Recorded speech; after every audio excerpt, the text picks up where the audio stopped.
Somewhere beyond the recesses of time and space, two podcasters are set adrift in a machine, picking up transmissions of movies that are forgotten but not gone.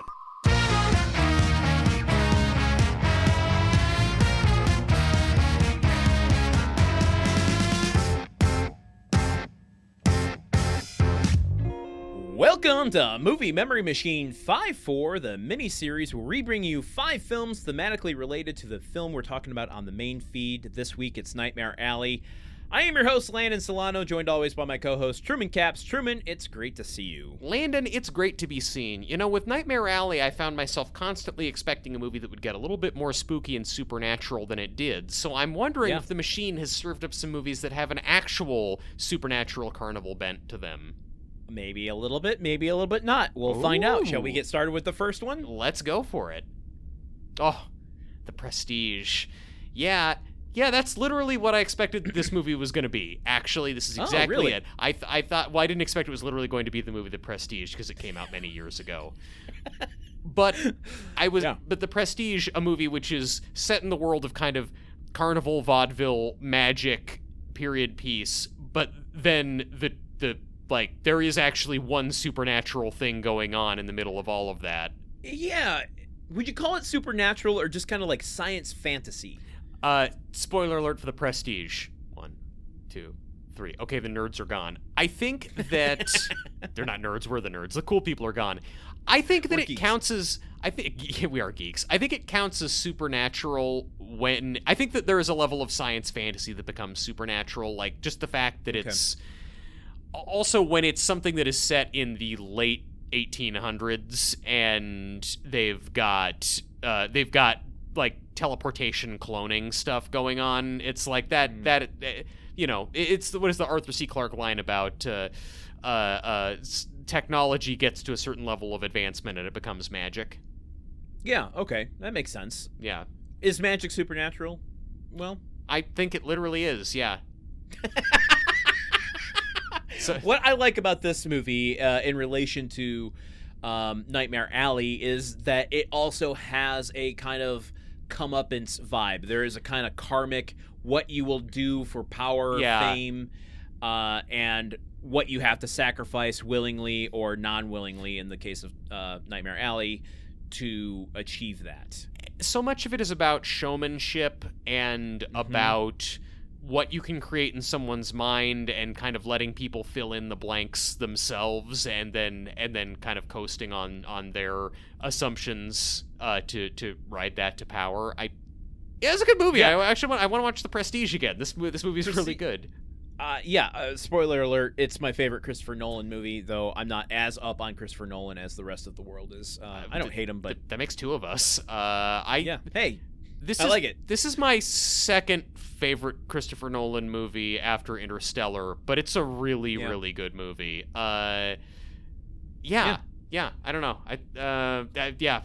Prestige, great movie. Just thinking about Prestige over here. All right, moving on to the next one. You yelled at me on the Cirque du Freak episode that this was be something we chose, but the machine made this decision for us. Freaks. Well, fortunately, I'm not mad about it now. Yeah, this is the movie about circus freaks, starring circus freaks, directed in 1932. I've not seen Freaks. You haven't? Okay. I've seen Interesting. I've seen Freaks and Geeks, but no one on that show bites the head off of a chicken. Although maybe if they got renewed for a second season, it would have happened. Yeah. Didn't they have a second season? No, got canceled. Oh, I thought they had 2 seasons. The truncated second one. Oh, whatever. That's more of an Arrested Development thing. But you know, if you got Seth Rogen stoned enough when he was 17, he would have bit the head off a chicken. So it's really, they left money on the table there. Fried chicken, maybe. Got him. Freaks is a story to behold, man. I've seen this movie a lot over my life. It is a movie that like has shock value almost 100 years after the fact. Sometimes not for the good, sometimes not for...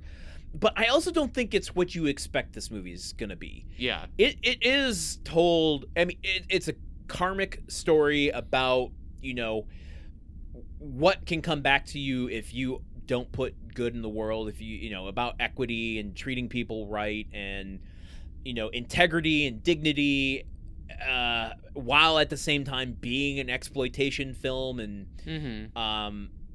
the actress, the lead protagonist in this, if you want to call her that, even though she's terrible, well, the characters, she gets a comeuppance in this the way that Bradley Cooper does in Nightmare Alley. Oh, okay. So kind of like, even from the low stature of being in this circus show, she falls even lower than that.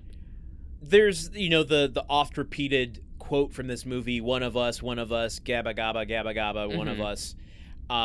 They make this beautiful actress into one of them by the end. Oof. Rough. Yeah. Wow. Yes. And it was highly censored at the time. It's part of what brought the Hays Code into play. Like, you can't show that shit. And, like, there's a shot at the end. Like, the original Nightmare Alley, you couldn't show the geek biting the head off the chicken.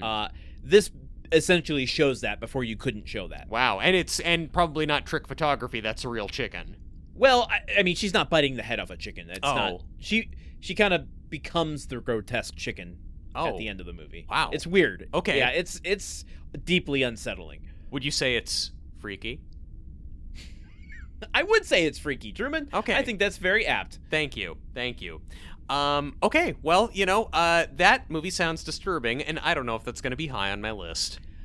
Like Nightmare Alley, it's also part of the Criterion Collection, and so is the next film. Oh, The Mystic. Oh, another movie directed by Todd Browning, yet somehow even older. This movie was made in 1925. It's 100 years old, Landon, or so my sources tell me. That's correct. What's the deal with The Mystic? Well, why don't you read the little synopsis here, and I think you'll discover that. Okay, just reading things. Okay. Zara, a phony psychic in a Hungarian carnival who, under the guidance of a Svengali-like con man, crashes and proceeds to swindle American high society. Oh, okay. Someone lying their way into high society to take advantage of people. Echoes of my friend Barry Lyndon. Yeah. Okay. I mean, this is so much like the same story as the second half of Nightmare Alley that, like, I wouldn't put it past William Lindsay Gresham to have, like, seen this in his youth and whether intentionally or not, like, it kind of lingering there when he wrote the book. That's interesting. So yeah, so it's kind of he was sort of like, okay, here's the second half of my story about circus people getting into high society is there, and then it's like, let me just craft the first half about honestly, their origin. If you watched Freaks and The Mystic back to back, you would have Nightmare Alley. Yeah, and it'd still be shorter than Nightmare Alley too, because they knew a thing or two about brevity back in those days. I love this movie. It's a silent film. The cinematography on it is just so amazing like, this is coming 25, so it's toward the end of the sound era, which is like the high point for artistic, photography in silent film. Todd Browning, just an underrated director, and I think this film really shows that. It's part of a Todd Browning triple feature on the Criterion Collection. Highly recommend people seek this one out. If Freaks is a little too exploitation-y for you, check this one out. It's not that, but it is great storytelling visually and on a script level. I am already more intrigued by this one than I was with Freaks. Also, I haven't seen a lot of non-comedy silent films, so I'm interested to see how something that isn't Buster Keaton getting slapped around is going to play. Yeah. The odd thing is, I think most of silent films are non-comedies. So well, look what got archived. Look what made it to today. Yeah, I actually don't know if that statement's true, but it feels like it is. Wow, thanks for listening to our podcast, folks, an authoritative source for all of your film needs. I'm not claiming that. Shall we move on to the next film? Go for it. Nightmare Alley. Should have seen that one coming. 1947, the movie that is based on the book that this movie that we talked about, Nightmare Alley 2021, is based on the same book. Yeah. That's the way it works. We didn't get to talk about it much on the main episode, and I'd like to talk a little bit about it. I mean, this has Tyrone Power, just a fantastic actor and like a dude who did interesting and good things off of the stage as well. Someone is just kind of he's one of those guys I just like to know more about. Yeah. Has one of my heartthrobs of early cinema, classic cinema, Joan Blondell in the Toni Collette part. Is this her here in the thumbnail that I'm seeing? Yes, it is. Yeah, she is. Looks really great. Just a solid, good-looking actress. This film is also very bleak. It's right smack in the center of the noir era, 1947. Yet it's while it is often considered a noir, there are so many things about it that separate it from being a noir that just make it kind of its own thing. It's kind of an oddity. One of the big differences, though, is that being in 1947, you're in the middle of the production code. Yeah. There are certain things you can't show that you show in 2021 when you make the new version. You have to imply the geek stuff, but it still goes a long way to kind of put an image in your head, even if they can't show it. Yeah. The ending of this couldn't be as bleak as the 2021 version. So while they have him like get to the point of accepting being a geek at the very last second, when he's like down and out and drunk and accepted the geek position, he sees the Rooney Mara character again, and like it leaves on a little bit of hope that they were in love actually the whole time, and her love is going to redeem him from this place as we go into the credits. It's the ending of Invasion of the Body Snatchers, where like the FBI shows up and everything's going to be okay. Yeah, exactly. But this movie is incredible. I really like. If you like the 2021 version, you're going to dig this one, I think. Okay. And, there's a black and white release of the 2021 version as well, so you can put them on side by side and see who did it better. Yeah, and this one will end a lot sooner. Well, there you go. All right, move on to the last film. Yes. This is a bit of a reach, I think the machine is doing, but here we go. Who are we to criticize? Audition, directed by Takashi Miike, a movie I will never, ever watch. This is a movie about deceiving people, claiming to be something you're not. It's about manipulation. Yep. It's about injecting people with paralytic agents and cutting bits off of their bodies with piano wire. Well, are you cutting bits off? I don't think you're cutting. Well, that's what I read in the Wikipedia synopsis 15 years ago.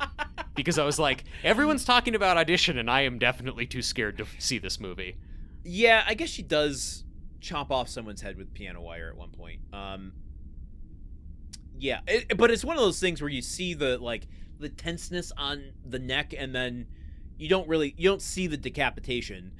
Later, someone discovers the guy sitting at the piano, like touches his shoulder, and his head falls off. Hate when that happens. This is another film about karma and how you treat others and what you get, what's coming to you. I have a hard time also. The extreme stuff I can't do. There's an acupuncture scene later in this film, and it's a bit too much for me. It's just there's eyeball trauma. Man. Yeah, it's a lot. It's a lot of stuff. But I think thematically, this has a lot in common with Nightmare Alley. Because the main guy in this movie pretends to be a director auditioning actors for a fake movie so he can find a pretty lady to be his new wife, but then the pretty lady who he finds turns out to be a serial killer, and that's a real problem. She's also pretending to be an actress the way that he's pretending to be a director, and I think it kind of, to some degree, mirrors the dichotomy between Bradley Cooper and Cate Blanchett, but without as operatic an exploration of control. I mean, control is definitely a theme, but it does it in a different way. And also I feel like Takashi Miike kind of mirrors Guillermo del Toro, simply in that he is really just enthusiastic about movies. The guy just loves making movies. He loves making goopy, gross horror movies, but also, to the best of my knowledge, hasn't Takashi Miike made like 300 movies, including like children's films and like historical dramas and the most fucked up torture porn you've ever seen in your life? Yes, he is someone. He's kind of a journeyman. Yeah. Like, he doesn't say no to a lot of scripts, to my knowledge. I could be wrong on that, but he just wants to make movies, and I think, I don't know if he sees it as a challenge to like go in different genres or just not wanting to pigeonhole himself, but he's mostly known for his intensely extreme depictions of violence in certain films. I will never watch Ichi the Killer. Yeah. You know what? Neither will I. Let's just agree on that together. But if you watch Audition and then like put your Bradley Cooper blindfold on for like the last half hour and just listen to it, it's a compelling movie. Okay. And then you can save yourself like from watching the terrible stuff. It's a slow burn. Like, all of the stuff you don't want to see comes right at the end. Okay. So you just get up and leave the theater right before the end and make up your own ending. Yeah, you faint so you don't have to see it all. That's exactly, man. The big takeaway from Nightmare Alley is that fainting can solve all of our problems. Well, that is 5 films for Nightmare Alley. Until we bring you the next film the machine throws at us on Friday. For Truman Caps, I have been Landon Solano. And for Landon Solano, I've been Truman Caps. Movie Memory Machine is part of the Gruntwork Podcast Network. Join our Patreon at patreon.com/gruntworkpod to keep the machine running. Theme song by Porky's Groove Machine. Rate us on Apple Podcasts or wherever you listen. For more information on today's show, visit moviememorymachine.com.